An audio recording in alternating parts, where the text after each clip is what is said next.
నమస్తే. దగ్గుబాటి సురేష్ బాబు ఫ్యామిలీ హీరోగా చెప్పబడుతున్న దగ్గుబాటి వెంకటేష్, వీళ్ళిద్దరు బ్రదర్స్. ఈ ఇద్దరు బ్రదర్స్ ఎంత భయంకరమైన మోసం చేస్తున్నారంటే, మోసం చేశామని తెలిసి కూడా కోర్టులు రావయ్య బాబు వచ్చి విచారణకు హాజరుగా అని చెప్పినా కూడా కనీసం కూడా కోర్టుకు అటెండ్ కావట్లే. ఇవాళ టీవీ ఛానళ్ళలో పెద్ద వార్త. సో బేసిక్గా చాలా ఛానళ్ళకి వాళ్ళకి కూడా కొంత ఇన్ఫర్మేషన్ మిస్కమ్యూనికేట్గా ఉన్నట్టుగా కనబడతా ఉన్నది. అరెస్ట్ అని కొంతమంది రాస్తున్నారు, ఇది 6 నెలలకు ఒకసారి లీజ్ అని, ఇట్లా రకరకాలుగా రాస్తున్నారు. ఈ వీడియో ద్వారా ఈ ఇద్దరు బ్రదర్స్ చేసిన మోసం ఏందో, అండ్ వాళ్ళ ఇద్దరితో పాటు దగ్గుబాటి రానా కూడా ఇందులో ఇన్వాల్వ్ అయినాడు. మొత్తం ఫ్యామిలీ ఇన్వాల్వ్ అయింది. ఈ ఫ్యామిలీ ఈడాడ అని కదా అన్నిట్లలో ఉంది, కబ్జాలలో. గోపన్పల్లిలో దాదాపు 100 ఎకరాల భూమిని లేపేసారు, చూసినాం కదా మనం గతంలో. సో ఈ case Daggubati Suresh Babu and Daggubati Venkatesh and Daggubati Ramanaidu అంటే రానా, ఈ ముగ్గురు కలిపి చేసిన ఈ దందా వ్యవహారము. ఇందులో బాధితుడు ఎవరంటే నా ముందు నిలబడ్డ నందకుమార్ గారు. అసలు ఈ కేసు ఏంది ఒక్కసారి మనం పూర్వాపరాలు మళ్ళొకసారి డీటెయిల్డ్గా, వీళ్ళు ఎంత భయంకరమైన మోసం చేశారు, వ్యవస్థలో సెలబ్రిటీలుగా చెలామణి అవుతూ, హీరోలుగా చెలామణి అవుతూ, అసలు ఆ నలుగురిలో ఒక భయంకరమైన ప్రొడ్యూసర్గా చెలామణి అవుతూ, ఒకవైపున మోసం చేస్తున్నారు, చీటింగ్ చేస్తున్నారు. ఎట్లాంటి చీటింగ్ అంటే, ఇది ఇక్కడ మనం అగ్రిమెంట్ చేసి తప్పు అని తెలిసిన తర్వాత కూడా చీటింగ్. ఎవడన్నా అగ్రిమెంట్ ఒకటి చేస్తాడు, ఒక అగ్రిమెంట్ చేస్తాడు, అగ్రిమెంట్ కట్టుబడి ఉంటాడు. ఒకవేళ అతనితో అగ్రిమెంట్ నచ్చకపోతే ఇద్దరు కలిసి కూర్చొని అగ్రిమెంట్ క్యాన్సిల్ చేసుకొని ఇంకో అగ్రిమెంట్కి వెళ్తారు. ఎవడన్నా మనిషి అన్నోడు 2 అగ్రిమెంట్లు చేసిన తర్వాత ఒకరికి అమ్మాలి, ఫస్ట్ అగ్రిమెంట్కే ఇచ్చేయాలా, లేదు అది వద్దనుకున్నాడు, 2వ అగ్రిమెంట్ చేసిండు, 2వ అగ్రిమెంట్ కూడా కాదనుకొని 3వనికి అమ్మిండు. ఎవడన్నా మనిషి అన్నోడు ఎవడన్నా చేస్తాడా ఈ పని? ఇంత చేసి అడ్డంగా ఇరుక్కున్న తర్వాత కూడా నన్ను ఎవడేం చేయలేడు అంటుండు. అప్పుడేమో నా వెనకాల కేసీఆర్ కేటీఆర్ ఉన్నాడని అప్పుడు మాట్లాడిండు.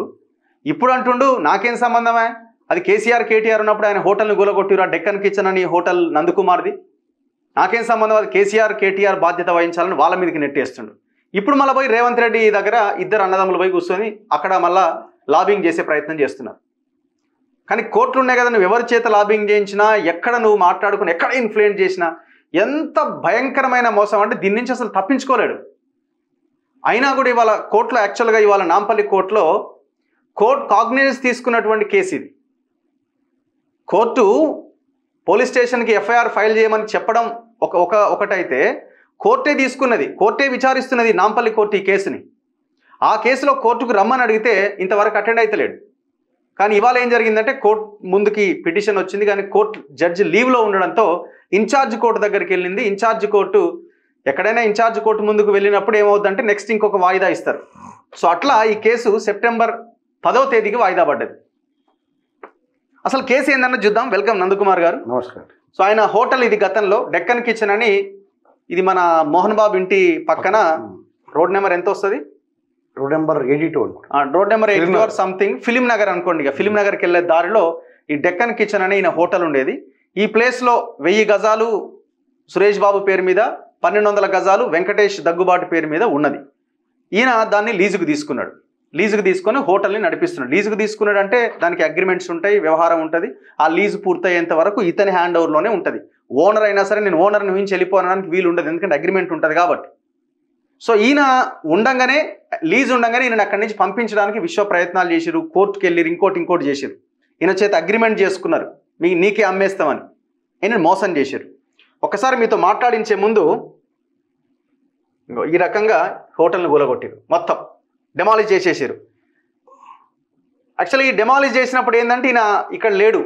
మనందరికీ తెలుసు కదా, ఫోన్ ట్యాపింగ్, ఈ ఎమ్మెల్యేల కొనుగోలు కేసు ఉంది కదా, ఎమ్మెల్యేల కొనుగోలు కేసులో ఈయనని తీసుకుపోయి జైలు వేసారు. ఆ జైలు వేసిన దాన్ని చూసుకొని, సందు చూసుకొని ఈయన హోటల్ని ఈ రకంగా గురగొట్టారు. ఈ సురేష్ బాబు అండ్ బ్యాచ్ వీళ్ళంతా కలిసి ఇగో ఇట్లా ఇదంతా కూల్ చేసేది మేము ఫస్ట్ జిహెచ్ఎంసీ అనుకున్నాం. జిహెచ్ఎంసీ కూడా కాదు, వీళ్ళే జిహెచ్ఎంసీ పేరుతో కొనుగొట్టారని చెప్పి ఇప్పుడు కొన్ని విచారణలో బయటపడుతున్నాయి ఇవన్నీ. ఎందుకంటే జిహెచ్ఎంసీ వాళ్ళు ఒక కోర్టులో ఒక అఫిడవిట్ సమర్పించారు, ఏమని, ఇది మా కూలగొట్టు సంబంధం లేదు, మేము జస్ట్ ఇల్లీగల్ కన్స్ట్రక్షన్ అక్కడికి వచ్చాము, బట్ ఇదంతా చేసింది ఓనర్సే అని చెప్పి వాళ్ళు ఒక అఫిడవిట్ కోర్టులో ఫైల్ చేస్తే మాకు అప్పుడు తెలిసింది. ఆ లోకానికి అందరికి మీడియా కూడా జిహెచ్ఎంసీ కూలగొట్టింది అనుకున్నాం. ఇప్పుడు ఎవడన్నా నైట్ కూలగొడతాడా? అర్ధరాత్రి నడి రోడ్డు మీద నువ్వు నీదే ప్లేస్ నీదే కథ అనుకున్నప్పుడు నువ్వేం తప్పు చేయకపోతే ఇంత అర్ధరాత్రి కూలగొట్టుడు ఎందుకు? ఒకటి ఇంతకుముందు మీరు ఈ విజువల్ ఉంది కదన్నా, ఈ విజువల్ ఏమో 2022 నవంబర్లో నేను లేని సమయంలో కూలగొట్టారు. రాత్రి మొత్తం బౌన్సర్లను పిలిచి రాధాకిషన్ రావు డీసీపీ ఆఫీస్లో సురేష్ బాబు కూర్చొని అప్పుడు ఉన్న వాళ్ళు ఆదేశాలు ఇచ్చిండ్రు. దానికి వేరే కారణాలు ఇంతకుముందు చెప్పా. సరే ఏ కారణం ఉన్నా వీళ్ళందరూ హీరో వెంకటేష్ వీళ్ళందరూ వెళ్ళి టాస్క్ ఫోర్స్ ఆఫీస్లో రాధాకిషన్తో కుమ్మక్కయ్యి టాస్క్ ఫోర్స్ సహాయం తీసుకొని బౌన్సర్లను తీసుకొని చేశారు. ఇది ఈవినింగ్ చేసిండ్రు. అప్పుడు ఆ రోజు ఉన్న మీడియా కూడా ఏ మీడియా కూడా ఆ రోజు రాత్రికి పొద్దునప్పుడు అందరు ఉన్నారు, సాయంత్రం ఒక్క మీడియా కూడా లేదు, ఒక్కరు కూడా కవర్ చేయలేరు. దానికి వేరే కారణాలు ఉన్నాయి. సో ఇది చేసిన తర్వాత సండే రోజు ఆల్రెడీ సిటీ సివిల్ కోర్టులో 2018 నుంచి ఆర్డర్లు కేసులు నడుస్తున్నాయి. 20లో నా మీద వాళ్ళు ఎవిక్షన్ సూట్ వేశారు. 21లో వాళ్ళకి అగెనిస్ట్ ఆర్డర్ వచ్చింది. 22లో మరి అన్ని కోర్టు ఆర్డర్ ఉండగా జిహెచ్ఎంసీ వాళ్ళ మీద నా మీద కంప్లైంట్ ఇచ్చినప్పుడు హైకోర్టులో కూడా ఒక సపరేట్ గా ఒక ఆర్డర్ ఇచ్చారు. దాంట్లో ఉంది మీకు సార్, అది మాట్లాడదాము. అయితే ఇక్కడ మనం ఎక్స్పోజ్ చేయాల్సింది ఏంటంటే ఈ బ్రదర్స్ ఏ రకంగా మోసం చేస్తున్నారు అన్నది ఇక్కడ మనం చెప్పాలి. అయితే ఈ డక్కన్ కిచెన్ హోటల్ 1000 గజాలు సురేష్ బాబుది, 1200 గజాలు ఎవరిది? మన వెంకటేష్ది కదా. వీళ్ళకి సంబంధించిన ఈ విషయంలో వీళ్ళు ఈయనతోని సేల్ అగ్రిమెంట్ లీజ్ ఈయన తీసుకున్నాడు. 2014లో ఒక లీజ్ తీసుకున్నాడు.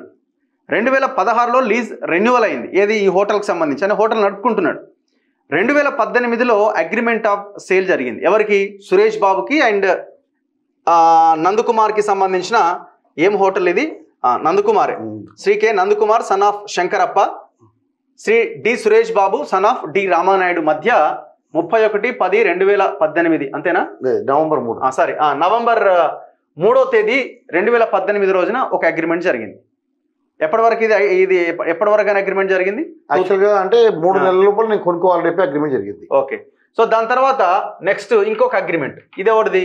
ఇది between Daggubati Venkatesh and W3 hospitality services అంటే వీళ్ళదే, మళ్ళీ నందకుమార్ది. ఈ వెంకటేష్ కి మళ్ళీ ఈయనకు మధ్య అగ్రిమెంట్ జరిగింది. ఇది 1200 లీజ్ జరిగింది. సో దాని తర్వాత ఇవన్నీ డాక్యుమెంట్సే.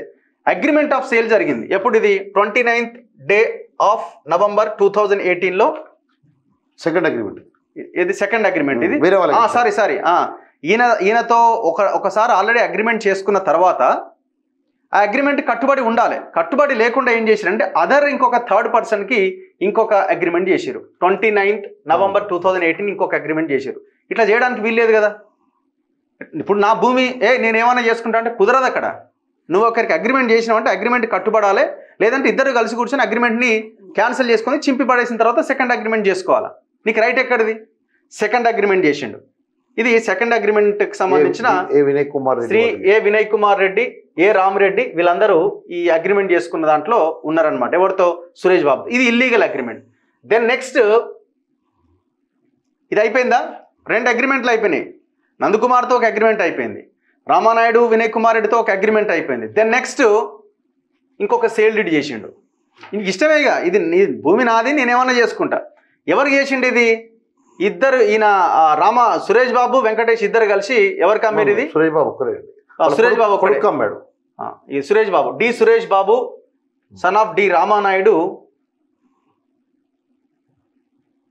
ఎవరికి అమ్మిండు? Daggubati Ramanaidu son of Daggubati Suresh Babu. ఎవరైనా? రానా, బాహుబలిలో ఆయన విలన్. ఈ రానాకి అమ్మేసిండు. 2 అగ్రిమెంట్లు ఎట్లయితాయి? ఇంకొకరికి ఎట్లా అమ్ముతావు? కోర్టు ఆర్డర్ ఉండగా, మళ్ళీ కోర్టు ఆర్డర్ ఉండంగా. సో దీని తర్వాత ఇగో ఈ ఆర్డర్ ఉండగా between W3 hospital services Nandakumar and Daggubati Venkatesh and 3 others మధ్య ఇది అఫిడవిట్. ఇది కోర్టు ఆర్డర్. ఇది నాకు వెంకటేష్ కోర్టు ఆర్డర్. ఇది అంటే ఏం ఆర్డర్ ఇది? అంటే వెంకటేష్ గారికి నాట్ టు ఇంటర్ఫియర్. ఓకే. అంటే నన్ను ప్రాపర్టీలో డిస్టర్బ్ చేస్తున్నారు. 1200 గజాల్లో మీరు ఇంటర్ఫియర్ కావద్దు అన్నది ఈ order. Okay. So very clear గా ఈ ఆర్డర్ ఉన్నది. దాని తర్వాత ఇగో ఇది సురేష్ బాబు అండ్ వెంకటేష్ అండ్ నందకుమార్ మధ్య. సో అదేమో 1200 గజాలకు సంబంధించి వెంకటేష్ ఇంటర్ఫియర్ కావద్దు అని కోర్టు ఆర్డర్ ఇచ్చింది. ఇదేమో సురేష్ బాబుకి కోర్టు ఇంకొక కేసులో చాలా స్పష్టంగా చెప్పింది. ఈ కేసు ఏంటంటే ఓఎస్ నెంబర్ 1512/2018. ఇందులో ఎవరికైతే సెకండ్ అగ్రిమెంట్ చేసిరో వినయ్ కుమార్ రెడ్డి అండ్ రామ్ రెడ్డి వాళ్ళని కూడా వీళ్ళు పార్టీ చేసిరు. కోర్టు వాళ్ళకు కూడా చెప్పింది ఎట్టి పరిస్థితుల్లో మీరు ఇందులో ఈ విషయంలో నాట్ టు ఎలినేట్ అంటే అమ్మడానికి వీల్లేదు అని చాలా స్పష్టంగా ఈ జడ్జిమెంట్ ఇచ్చింది. రైట్, ఇది ఎప్పుడు 2018లో డాకెట్ ఆర్డర్. ఇగో ఇది చాలా క్లియర్గా ఉంది. నెక్స్ట్ హైకోర్టులో ఒక 4 రిట్ పిటిషన్లు ఉన్నాయి. నందకుమార్వి అండ్ సురేష్ బాబు వెంకటేష్ కలిసి ఒక 4 రిట్ పిటిషన్లని జడ్జ్ లలిత కన్నెగంటి గారు 4 కలిపి విచారించినాయి. ఆ విచారణలో జడ్జి గారు ఏం చెప్తారంటే between Daggubati Venkatesh and others ఎవరెవరైతే state of Telangana municipal secretary, municipal commissioner, deputy commissioner, Jubilee Hills Khairatabad zone, the chief city planner greater Hyderabad, assistant city planner, W3 hospitality అంటే నందకుమార్ అండ్ వీళ్ళు ఇదే. ఇగో this court is concerned only with the illegal constructions either it is made by the tenant or the owner of the property. అంటే వీళ్ళు eviction suit ఒకటి వేసిరు ఎవరు Suresh Babu and ఈయన ఇల్లీగల్ కన్స్ట్రక్షన్స్ అందులో చేస్తున్నాడు, దాన్ని కొంత రెనోవేట్ చేస్తున్నాడు అని. ఇవన్నీ దాంతోపాటు రిట్ పిటిషన్లు అన్ని విచారించిన క్రమంలో కోర్టు అంటుందన్నమాట the respondents shall issue notice to both owner and tenant అంటే Suresh Babu and Nandakumar about the illegal constructions that are made within a period of 1 week from the date of receipt of the copy of the order. Thereafter both the owner as well as the tenant shall submit their respective explanation to the show cause notice within a period of 2 weeks from there on, and the respondents shall give an opportunity of hearing to both parties, and thereafter they shall pass appropriate orders. The entire process shall be completed within a period of 8 weeks. Till such time no coercive steps shall be taken by the respondent municipality and also tenant shall not any constructions in the subject premises. అంటే చాలా క్లియర్గా accordingly all the writ petitions are disposed of, no order as to cost.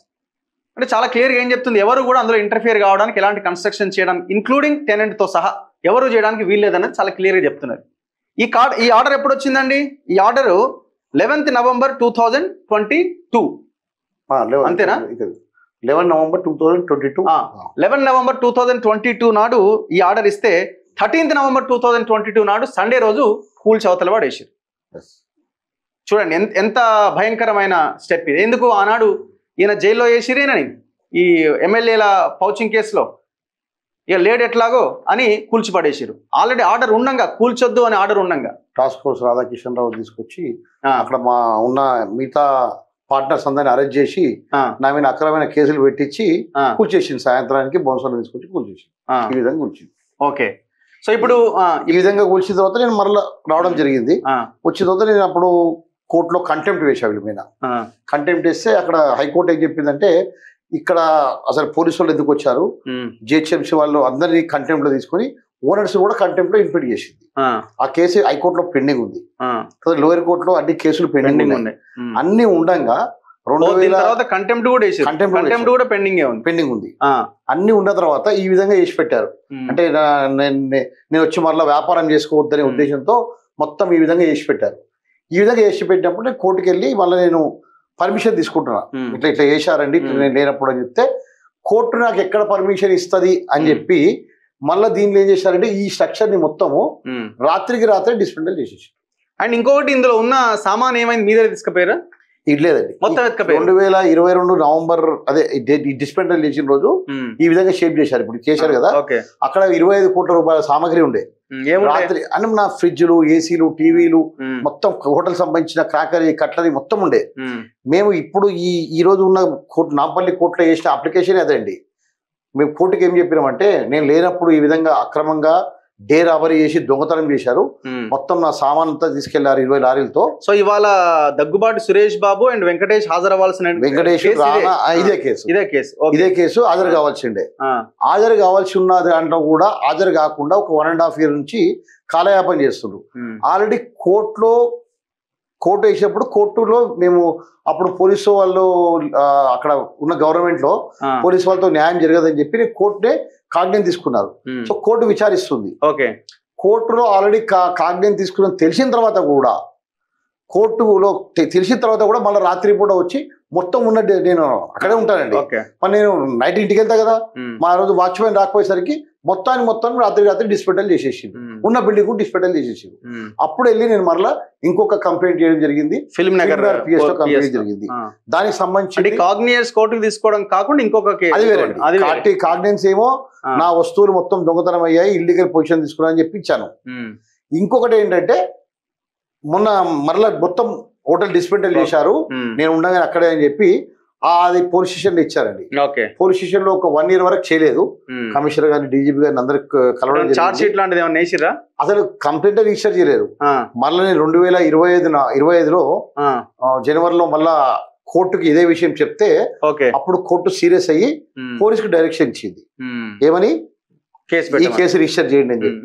అప్పుడు మొన్న 25 జనవరిలో case register చేయండి. ఇప్పుడు agreement of sale చేసినప్పుడు మీరు ఏమైనా డబ్బులు ఇచ్చిండారా? 3 కోట్ల రూపాయలు ఇచ్చారండి. 3 కోట్లు ఇచ్చారా? 3 కోట్లు ఇచ్చారు. చెక్ సో లీగలే ఇచ్చారు. చెక్ ఉందా? అవునండి, అగ్రిమెంట్ మెన్షన్ చేసి ఉంటుంది. Agreement okay. సో ఇక చూడండి, ఇది ఆఫ్టర్ 3 కోట్లు ఆయన దగ్గరే ఉన్నాయి. ఇది చూడండి మొత్తం ఎట్లా డిస్మెంటల్ చేశారు. 3 కోట్లు తీసుకొని అగ్రిమెంట్ వేరే వాళ్ళ దగ్గర 6 కోట్లు తీసుకున్నారు. మళ్ళీ ఎవరు సెకండ్ అగ్రిమెంట్? వినయ్ కుమార్ రెడ్డి. అంటే ఎందుకంటే నేను 1,80,000 కొన్నానండి, వాళ్ళు 2 లక్షలకు అమ్మారు. సో వాళ్ళ దగ్గర 6 కోట్లు తీసుకున్నారు. మీ హోటల్ ఇట్లా ఈ విధంగా ఉండేది. నేను అంత చాలా డబ్బు ఖర్చు పెట్టి చేసుకున్నాను. నేను ఈ విధంగా ఉన్న హోటల్ ని రాత్రి అసలు టోటల్ డిస్మెంటల్ చేశారు. సుమారుగా నేను ఒక 2014 నుంచి దాంట్లో డబ్బులు పెట్టుకుంటూ 25 కోట్లు సుమారుగా పెట్టారు. ఇంకా నేను కంప్లైంట్ ఇవ్వగానే వాళ్ళు వెళ్ళి సీఎం రేవంత్ రెడ్డి గారిని కలవడము, అక్కడి నుంచి ఫోన్ ఏ విధంగా ఇన్ఫ్లుయెన్స్ చేస్తున్నారో అర్థం కావట్లేదు. వాళ్ళకి ఇంకా ఉన్న బ్యాక్గ్రౌండ్ ఏంటి, ఎవరున్నారు, ఒకటే పొంగులేటి శ్రీనివాస్ గారు అంటారు. ఇప్పుడు సెకండ్ అగ్రిమెంట్ చేసిన వినయ్ కుమార్ రెడ్డి ఆర్ రామ్ రెడ్డి వీళ్ళు ఎందుకు బయటకు వస్తారు? వాళ్ళు డ్రాప్ అయిపోయారండి. అంటే ఎట్లా? వాళ్ళు మాకు వద్దు ఇంకా ఈ ప్రాపర్టీ, ఈ మీ ఇద్దరు గొడవ తేలదు అని చెప్తే వాళ్ళ డబ్బులు వాళ్ళు తీసుకుని డ్రాప్ అయిపోయారు. 6 కోట్లు బ్యాగ్ తీసుకున్నారు, మీకు తెలిసిందా? దాంట్లో 4 కోట్లు బ్యాగ్ తీసుకుని వెళ్ళిపోయారండి. దాంట్లో 3వ వ్యక్తి మళ్ళీ ఆయన కూడా కేసు వేశాడు. మూడో వ్యక్తులు ఆయన డ్రాప్ కాలేదు. అట్లెట్టవుతుంది, నేను కొనుక్కున్న నాకే కావాలి ప్రాపర్టీని అతడు కేసు వేసాడు. ఇప్పుడు అతడితో కేసు నడుస్తుంది, మాతో కేసు నడుస్తుంది. ఇద్దరితో కేసు నడుస్తుండగా తన కొడుకు పేరు మీద ఏమవుతుంది అన్నట్టుగా కొడుకు అంటే యాక్చువల్గా ఏంటంటే మాధవి అనే హీరోయిన్ ఉందండి, ఆ అమ్మాయి ఆమె ప్రాపర్టీ ఇది. ఏది ఈ ప్రాపర్టీ ఎవరిది? వెంకట సురేష్ బాబు గారిది. సో అక్కడ ఏంటి సంబంధం అంటే ఆమె దగ్గర నుంచి కొనుక్కున్నారు వీళ్ళు. సురేష్ బాబు కొనుక్కున్నారు 2014లో. రికార్డ్స్ నుంచి వెళ్ళిపోతుంది కదా? వెళ్ళిపోతుంది. అంటే ఆమె యాక్చువల్గా సేల్ డీడ్ ఓనర్. ఆమె సేల్ డీడ్. ఈయన అక్కడ రిజిస్ట్రేషన్ ఫీజులు కట్టొద్దు, అదే రిజిస్ట్రేషన్ డబ్బులు ఎక్కువ కట్టాల్సి వస్తుందండి. దానికి కక్కుర్తి పడి ఏజీపీ చేసుకున్నాడు. అది మాధవి దగ్గర నుంచి ఏజీపీ చేసుకున్నాడు. అది ఏమవుతుందంటే యాజ్ పర్ రూల్ ప్రకారం ఏజీపీ చేసుకున్నప్పుడు దాంట్లో 2 ఉన్నాయి. ఒకటి ఫిల్మర్ సొసైటీలో ఒక హీరోకు కానీ ఒక ఆర్టిస్ట్ కానీ ఒకటే ప్రాపర్టీ ఉండాలి, అదొక రీజను. ఇంకోటి ఏంటంటే ఈ అగ్రిమెంట్ ఆఫ్ సేలర్ ఏజీపీ ఉంది కదా, అది ఒకవేళ అంటే ఈ సురేష్ బాబు గారు కానీ మాధవ్ గారు కానీ ఎవరైనా ఏదైనా జరిగితే అప్పుడు అది నల్ అండ్ వైడ్ అవుతుంది ఆ ట్రాన్సాక్షన్. సో ఆ గాబరతో కొడుకు పేరు మీద తొందర రిజిస్ట్రేషన్ చేశాడు. కానీ అక్కడ మరి కోర్టు ఆర్డర్ ఉంది కదా, కోర్టు ఆర్డర్ ధిక్కరిస్తున్నామని చెప్పి లేకుండా చేసేశారు. సో అప్పుడు కోర్టు ఏం చేసిందంటే రానాని కూడా ఈ కేసులో ఇంప్లీడ్ చేసింది. ఇంప్లీడ్ చేసింది. సో ఇవన్నీ సివిల్ కోర్టు సంబంధించింది. సివిల్ కోర్టులో రానా ఇంప్లీడ్ చేసింది. రానా కూడా దానికి తిరుగుతున్నాడు. రానా కూడా 2 సార్లు కోర్టుకు వచ్చాడప్పుడు 2021లో. తర్వాత 22లో మొత్తం డిస్మెంటల్ చేశారండి. ఇంకా 23, 24లో ఎట్లా హౌ టు అంటే కోర్టుకు రాకుండా ఎట్లా తప్పించుకోవాలి, సిస్టమ్స్ అన్నిటి ఎట్లా మేనేజ్ చేయాలి, ఏ విధంగా వాళ్ళ డబ్బు బలంతో వాళ్ళకున్న ఇన్ఫ్లుయెన్స్ తో ఏ విధంగా వాళ్ళని ఇది చేయాలనేది వాళ్ళ ఇది. ఇప్పుడు ఇదే కేసు కాదండి, ఇప్పుడు ఈడీ పిలిస్తే కూడా రారు. ఈడీ పిలిచినా రానా విలువలే రాలేడు. అంటే కోర్టులు, పోలీస్ స్టేషన్లు, న్యాయ వ్యవస్థకు వాళ్ళకి ఎటువంటి అంటే వాళ్ళ జడ్జి లీవ్ లో ఉన్నారంటే రాలేదేమో. వాళ్ళకి లీవ్ లో ఉన్నట్టుగా అంటే జడ్జి గారు వీళ్ళకి అడిగి లీవ్ పెడతారా? కాదు కదా. సో వాళ్ళకంటే కోర్టు అంటే రాకపోయింటే ఏమయ్యేది? ఎన్బిడబ్ల్యూ ఇష్యూ చేస్తారండి. అంతే, నాన్ బెయిలబుల్. అంటే వీళ్ళకి ఏముంటదండి అంటే చట్టంలో ఉన్న చిన్న లోస్ వాళ్ళకి తెలిసేమో నాన్ బెయిలబుల్ అంటే చేస్తే చేయని ఏముంది, మళ్ళీ పోయి మన రీకాల్ వేసుకుంటే కాదు కదా. సరే ఎప్పుడైనా రావాల్సిందిగా కోర్టు తప్పదుగా. అంటే ఏదో విధంగా దీన్ని కాలయాపన చేయాలి, ఏదో విధంగా దీన్ని. ఇంకోటి అండి, ఇంత చేశారా ఇప్పటికి కూడా అన్ని కోర్టు ఆర్డర్లు ఉన్నాయి. నాట్ టు ఎలినేట్ ఇప్పటికి ఉంది, నాట్ టు ఇంటర్ఫేర్ ఇప్పటికి ఉంది, మీరు చూశారు. ఇవన్నీ ఉండగా మరలా మా జిహెచ్ఎంసీకి వెళ్ళి వెంకటేష్ గారు రానా గారు ఇద్దరు కలిసి పర్మిషన్ తీసుకున్నారండి. అప్లై చేసి పర్మిషన్ తీసుకున్నారు. పర్మిషన్ తీసుకొని మళ్ళీ కొత్త హోటల్ పెట్టుకొని వేరే వాళ్ళకి లీజుకి ఇచ్చారు. మళ్ళీ ఇంకొకటి విషయం దీంట్లో మళ్ళీ కొత్తగా వాళ్ళదే అంటే కథా కాఫీ షాప్ అని వాళ్ళ రానా వాళ్ళ ఫ్రెండ్దే, వాడికి ఇంటర్నల్ గా అంటే ఒకటేమో రానా పేరు మీద ఇంటర్నల్ ట్రాన్సాక్షన్ అంటారు, అది కూడా. ఇంకోటి వాళ్ళ ఫ్రెండ్ ఎవరు రారు కదా బయట వాళ్ళు, వాళ్ళ రానా వాళ్ళ ఫ్రెండ్ కథా కాఫీ షాప్ అని ఉంది, వాళ్ళకి లీజ్ ఇచ్చారు. లీజ్ ఇచ్చి కొత్త పర్మిషన్ తీసుకొని కొత్త హోటల్ పెడదామంటున్నారు. అంటే ఇక్కడ ఈ ఇష్యూ తెగలేదు, ఈ ఇష్యూ ఇలానే ఉంది, అగ్రిమెంట్ ఉంది, లీజ్ ఉంది, అన్ని ఉండగా కొత్త వాళ్ళకు మళ్ళీ వెళ్ళి కొత్తగా తీసుకుంటున్నారు. సో ఎట్లా మరి ఇది ఇప్పుడు ఏడు దాకా తెగే లేదండి. ఇప్పుడు హైకోర్టులో ఆల్రెడీ ఉంది. ఓకే, హైకోర్టు కంటెంప్ట్ ఉంది. హైకోర్టులో కంటెంప్ట్ లో కూడా వాళ్ళకి శిక్ష పడుతుంది. ఓకే, అండ్ లోయర్ కోర్టులో కూడా చాలా ఉన్నాయి, కంటెంప్ట్స్ ఉన్నాయి, తర్వాత క్రిమినల్ కేసులు ఉన్నాయి. సో ఎప్పటికైనా కూడా తప్పు జరిగిందండి, తప్పు చేసిర్రు వాళ్ళు, లిటరల్ తప్పు చేసిర్రు. అందుకే ఈ రోజు కూడా ఒక్క రోజు కూడా వస్తలేడా? కాంప్రమైజ్ రావడానికి ఏముందండి, వాళ్ళు నేను కాంప్రమైజ్ ఏం అడుగుతున్నారు? ఇంతకీ నేనేమంటున్నా, 3 కోట్లు రిటర్న్ అడుగుతున్నా. నేను 3 కోట్ల రూపాయలు రిటర్న్ చేయాల్సిందే ఏదైనా. నేనేమంటారు అంటే న్యాయంగా అగ్రిమెంట్ ఆఫ్ సేల్ చేసుకున్నా, నా ప్రాపర్టీ నాకేమన్నా ఫైట్ చేస్తున్నా. నేను ఎవరో ఒక పెద్ద మనిషి నాకు ఒకసారి ఏదో ఈ ఇష్యూ వచ్చినప్పుడు ఒక ఆయన చెప్పినాడు, ఫస్ట్ అగ్రిమెంట్ ఆయనే, సెకండ్ అగ్రిమెంట్ కూడా ఆయనే చేయించిండు వేరే వాళ్ళతో. ఎట్లా చేస్తామండి? అచ్చా, నేను చేయించాను అనుకోండి, నేను చేయించాను అనుకోండి, మన ఫస్ట్ అగ్రిమెంట్ తీసుకోవాలి కదా. ఇప్పుడు కోర్టు బ్లైండ్ గా ఇవన్నీ చూడకుండా చేస్తా అంటే కేసులు కానివ్వండి, సిటీ సివిల్ కోర్టు కానివ్వండి, జడ్జిలు సెకండ్ అగ్రిమెంట్ ఆయనకైనా నమ్మేయాలి కదా. సరే, ఆయనకన్నా సరే నేను చేసిన తప్పు అనుకోండి, బట్ సెకండ్ అగ్రిమెంట్ ఎందుకు ఇస్తారండి? అంటే ఎవరికి ఇవ్వరు. ఏంటి అసలు కారణం అంటే రేటు పెరిగింది మామూలుగా. ప్రాపర్టీ ఇప్పుడు మీకు అగ్రిమెంట్ చేసినప్పుడు ఆయన రేట్ మాట్లాడుకునే సంతకాలు పెట్టే మొత్తం 3 కోట్లు తీసుకొని చేసిండు. వేరే వాళ్ళకి 6 కోట్లకు చేసిండు. వాళ్ళకి ఇవ్వను, నాకు ఇవ్వను, ఎవరికి ఇవ్వను, నా కొడుకు ఇస్తానని చెప్పి కొడుకు ఇచ్చాడు. ఆయనకి ఏముంటదంటే ఎన్నైనా అగ్రిమెంట్లు చేస్తా, నా కొడుకు సేల్ డీడ్ చేస్తా, ఏంటంటే నా ప్రాపర్టీ నా ఇష్టం అనేది ఒక మొండి దూరంలో మాట్లాడతారండి. ఇప్పుడు నేను అనుకోవడం సురేష్ బాబు మీద అయితే చాలా బ్యాడ్ నేమ్ ఉంది, దొంగ అంటారు, రకరకాల కబ్జాలు, ఆ గోపన్పల్లి వ్యవహారం అంతా ఆయనది ఉన్నది. ఇండస్ట్రీలో కూడా ఆయనకేం గొప్ప పేరు ఏం లేదు, అలా తండ్రి లెక్కనో ఇంకోరు లెక్కనో. మరి వెంకటేష్ కి ఏమైంది? ఆయనకేం సోయలేదా? అంటే వెంకటేష్ అన్న మాట కాదన్నాడు, వాళ్ళకున్న అనుబంధంలో అట్లాంటిది. నేను అదే కూడా చెప్పా కూడా. ఇప్పుడు శిక్ష పడ్డప్పుడు నేను మా బ్రదర్, నా వెంకటేష్ గారి బ్రదర్ గా సూర్యబాబు గారిని తీసుకెళ్లారు కదండి. జైలుకి వెళ్ళినప్పుడు ఎవరి కేసు వాళ్ళదే కదా, ఎవరి ప్రాపర్టీ వాళ్ళదే కదా, ఎవరి కేసు వాళ్ళదే అయినప్పుడు సూర్యబాబు బాబు అనేటాడు ఎట్లాగో మీరు అన్నట్టు ఇది బ్యాడ్ నేమ్ ఉంది. కానీ వెంకటేష్ ఆలోచించాలి. వెంకటేష్ దీనిపైన అరే రేపు పొద్దున ఇంత 65 years ఉంది, నాకు ఇంత పెద్ద ఉంది, ఇంత తప్పుడు పని చేసామని తెలుసు వాళ్ళకు. ఇందుకే ఇంతవరకు అండి ఒక్కరోజు కూడా ఎన్నిసార్లు వచ్చి ఇంటర్వ్యూలు ఇచ్చారు, ఒక్కరోజు ఒక ఇంటర్వ్యూ ఇవ్వరు, ఒక్కరోజు ఒకరు మాట్లాడేది ఛానల్ కూడా ఒకరు మాట్లాడింది లేదు. ఎందుకు చెప్పాలి? ఇప్పుడు అగ్రిమెంట్ ఎందుకు చేసినావా అంటే మళ్ళీ దానికి ఆన్సర్ ఉండదు. ఎందుకుంటది అగ్రిమెంట్ ఎందుకు చేసి ఎందుకు కూలగొట్టారండి? ఇదా పోలీసు వాళ్ళు అందరూ ఉండగా మిట్ట మధ్యాహ్నము ఎందుకు కూలగొట్టారని చెప్పండి. కొట్టాడు ఎందుకు కూలగొడతారు వాళ్ళు? దీని గురించి ఏం సమాధానం చెప్తారండి వాళ్ళు? చెప్పలేరు. కోర్టుకు రేపు పొద్దున కోర్టుకైనా వచ్చి కోర్టు అడుగుతుంది కాబట్టి కోర్టుకు రాకుండా అవాయిడ్ చేస్తుంది. ఎన్ని రోజులు అవాయిడ్ చేస్తారండి? న్యాయ వ్యవస్థలో ఉన్న ముసుగులు ఏదో కొన్ని తీసుకొని. ఇప్పుడు మీరు అది కూలగొట్టినప్పుడు లేరా? నేను లేరు కదండి, జైలు ఉన్నారు. ఆ కేసులో తీసుకెళ్ళారు, ఎమ్మెల్యేల కొనుగోలు కేసు. దాంట్లో ఉన్నప్పుడు ఇది చేశారు. ఇప్పుడు దాంట్లో ఉన్నప్పుడు కూడా దీని గురించి మాట్లాడుంటారు మీరు జైలు ఉన్నప్పుడు. దాంట్లో ఉన్నప్పుడు అంటే ఇది యాక్చువల్ దీనికి ఈ డిస్పెంటల్ కారణం ఏదంటే, ఎందుకంటే 2014 నుంచి నేను ప్రాపర్టీలో ఉన్నానండి. 18లో నాకు వాళ్ళకి డిస్ప్యూట్ స్టార్ట్ అయింది. 22లోనే ఎందుకు చేశారంటే అక్కడ అప్పుడు కేసీఆర్ గారు, కేటీఆర్ గారు వీళ్ళని పిలిచారంట. పిలిచి ఏంటి మరి నందు ఇట్లా మా కేసులో ఇట్లా ఉంది, మాకు అప్రూవ్గా మారమంటే మారతలేరు, సో ఆయనకి ఇక్కడ ఈ ప్రాపర్టీలో మీకు వాళ్ళకి డిస్ప్యూట్స్ ఉన్నాయంటే వారు అవునండి అని చెప్పి వారు చెప్పినప్పుడు వాళ్ళకి చెప్పాలి కదా. కేసీఆర్ కానీ కేటీఆర్ కానీ ఇంకెవరికన్నా మరి ఈ విధంగా ఉందని చెప్పకుండా ఆ డిస్పెంటల్ చెప్పడం మొదలుపెట్టారు. డిస్పెంటల్ దారికి వస్తారనుకున్నారు. సరే దేని దానికే కదండి. దీనికి అసలు సురేష్ బాబు, వెంకటేష్ అనే వారికి ఎమ్మెల్యే పోస్టుకి ఏం సంబంధం ఉంటుందండి? సరే ఉండొచ్చు, వాళ్ళు గవర్నమెంట్ లో ఉండొచ్చు, పిలిచిండొచ్చు. మీరు ఆలోచించాలి కదా కనీసం మేము ఏం చేస్తున్నాము, తప్పు చేస్తున్నామా లేదా. ఓ సెలబ్రిటీ కదా, ఈగో హట్ అవుతుంది. ఈయనతో ఎందుకు కాంప్రమైజ్ అవ్వాలి? ఈగో ఏముంటాయండి వాళ్ళకు? వాళ్ళు ఓన్లీ డబ్బులు. అంతే. ఈగోలు ఏం లేదు. ఈరోజు ఇప్పుడు 150 కోట్ల ప్రాపర్టీ నాకు 36 కోట్లకు అమ్మారు, 70-80 కోట్లు ఎక్కువ వస్తున్నాయి. ప్రాపర్టీ కడితే 300-400 కోట్లు వస్తాయి.